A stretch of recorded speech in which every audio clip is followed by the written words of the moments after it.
Leitura diária. Êxodo 14. A perseguição dos egípcios.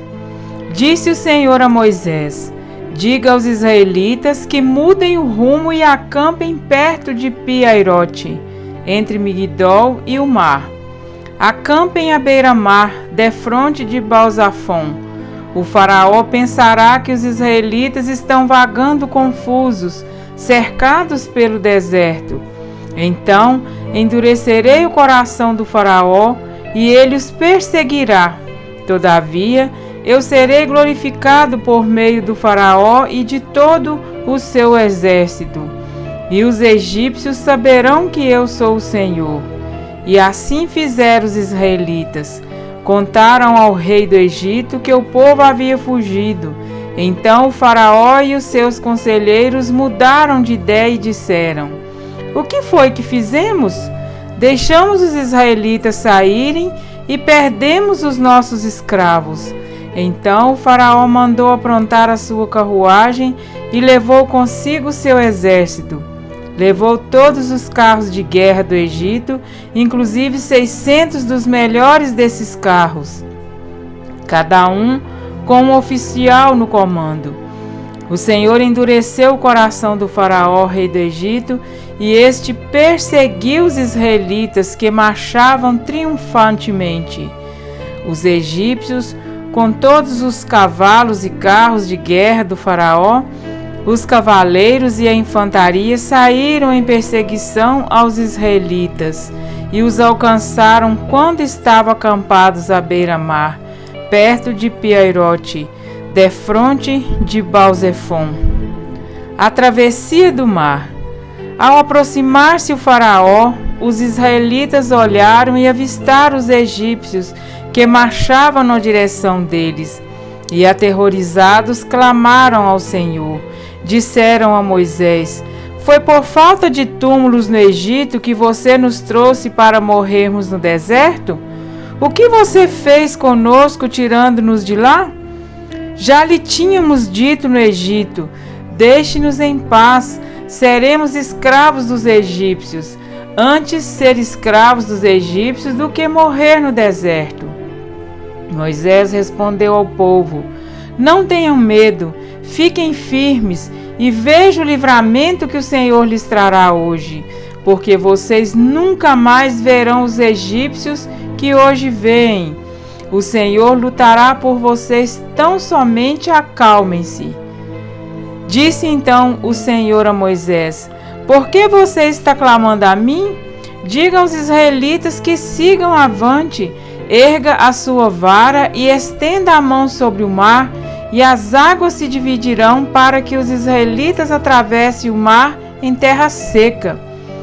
Eu, porém, endurecerei o coração dos egípcios e eles perseguirão, e serei glorificado com a derrota do faraó e de todo o seu exército, com seus carros de guerra e seus cavaleiros. Os egípcios saberão que eu sou o Senhor quando eu for glorificado com a derrota do faraó, com seus carros de guerra e seus cavaleiros. A seguir, o anjo de Deus que ia à frente dos exércitos de Israel retirou-se, colocando-se atrás deles. A coluna de nuvem também saiu da frente deles e se pôs atrás. Entre os egípcios e os israelitas, a nuvem trouxe trevas para um e luz para o outro, de modo que os egípcios não puderam aproximar-se dos israelitas durante toda a noite. Então Moisés estendeu a mão sobre o mar, e o Senhor afastou o mar e o tornou em terra seca, com um forte vento oriental que soprou toda aquela noite. As águas se dividiram, e os israelitas atravessaram pelo meio do mar em terra seca, tendo uma parede de água à direita e outra à esquerda.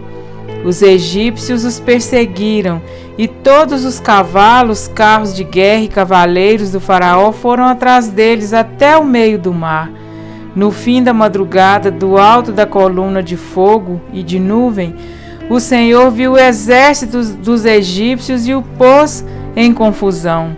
Fez que as rodas dos seus carros começassem a soltar-se de forma que tinham dificuldade em conduzi-los, e os egípcios gritaram: Vamos fugir dos israelitas, o Senhor está lutando por eles contra o Egito.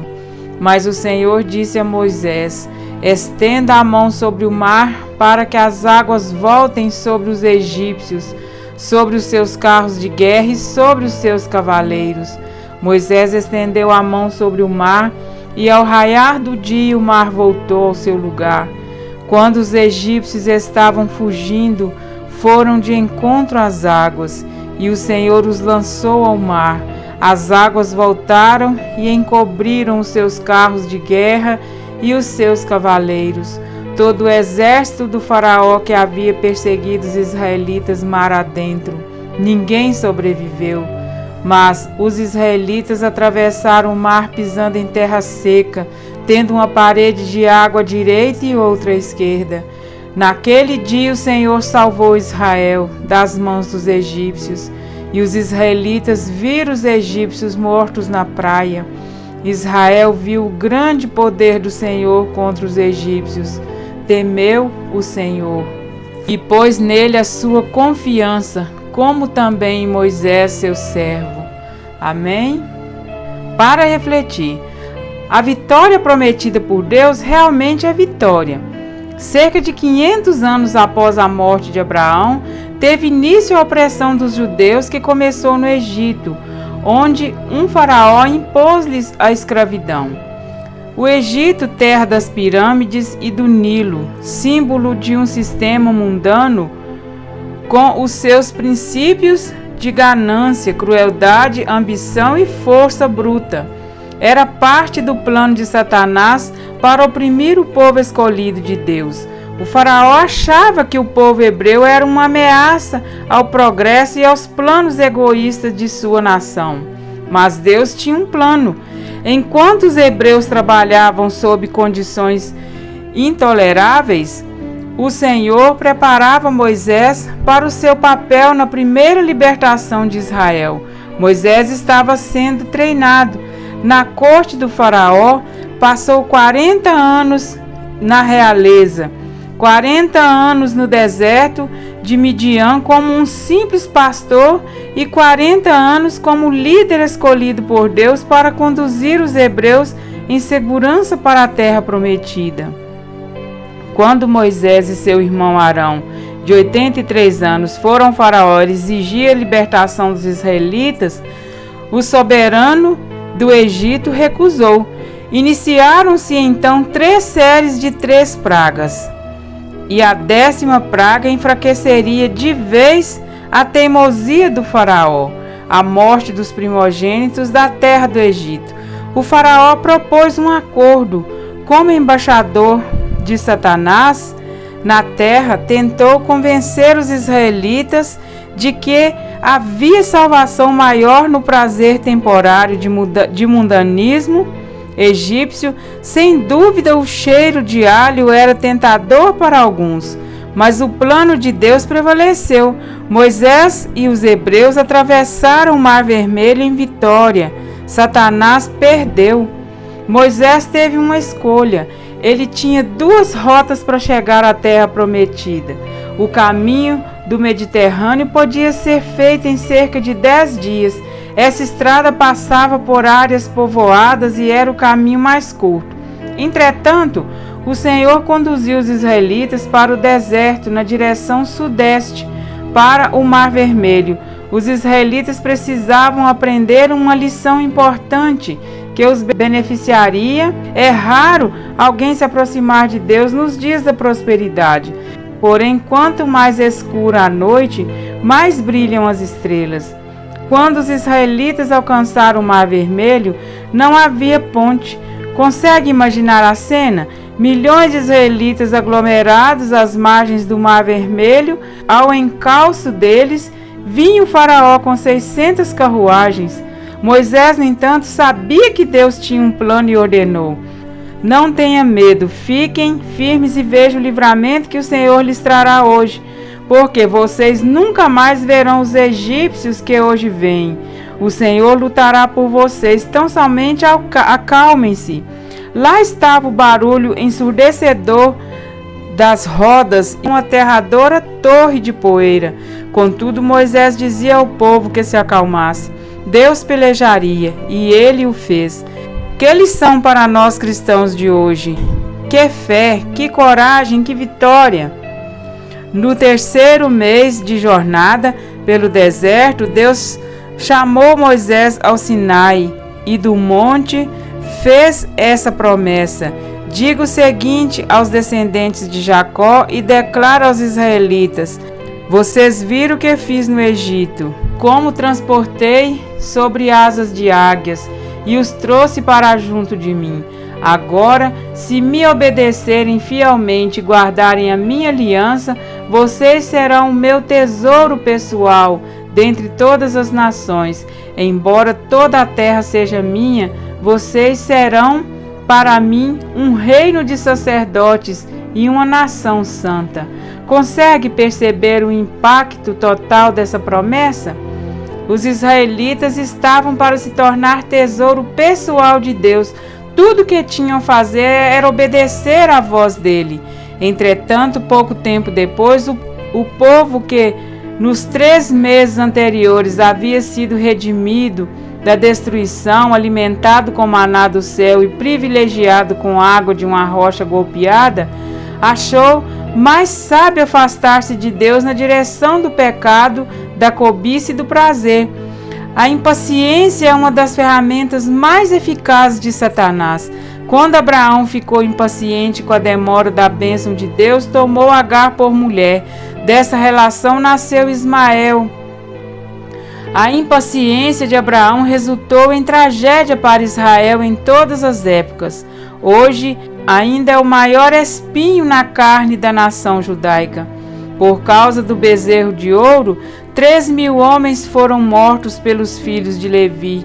Após o êxodo egípcio, não demorou e muitos israelitas se mostraram insatisfeitos com o maná. Tinham saudades das carnes suculentas do Egito, dos peixes deliciosos, dos pepinos, dos melões, da cebola, dos alhos.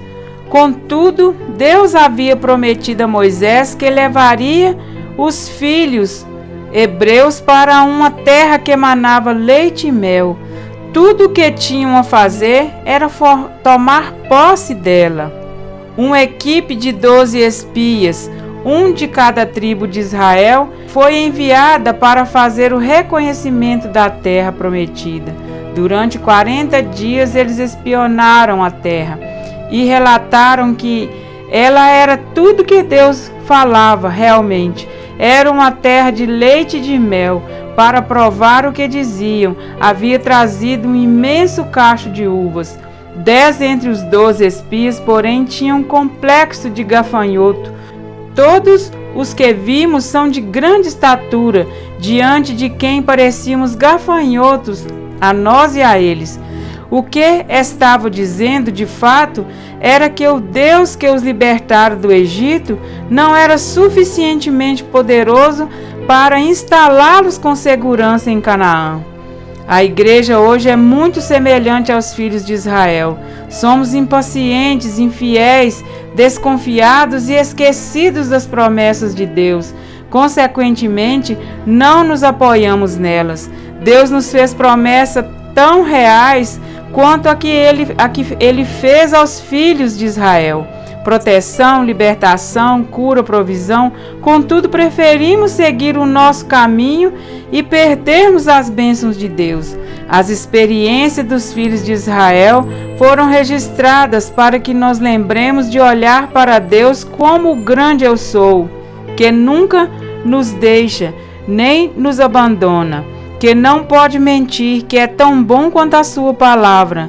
A libertação dos israelitas do Egito é uma tipificação da libertação que hoje obtemos por meio do sangue de Cristo. Tudo que temos de fazer é agir com base em suas promessas, e elas se tornarão realidade em nossa vida. Amém? Fique conosco, acione o sininho das notificações para continuarmos a descobrir um pouco mais dessas promessas, desse amor de Deus infinito pelas nossas vidas. Que Deus continue nos abençoando em Cristo Jesus. Um grande abraço a todos.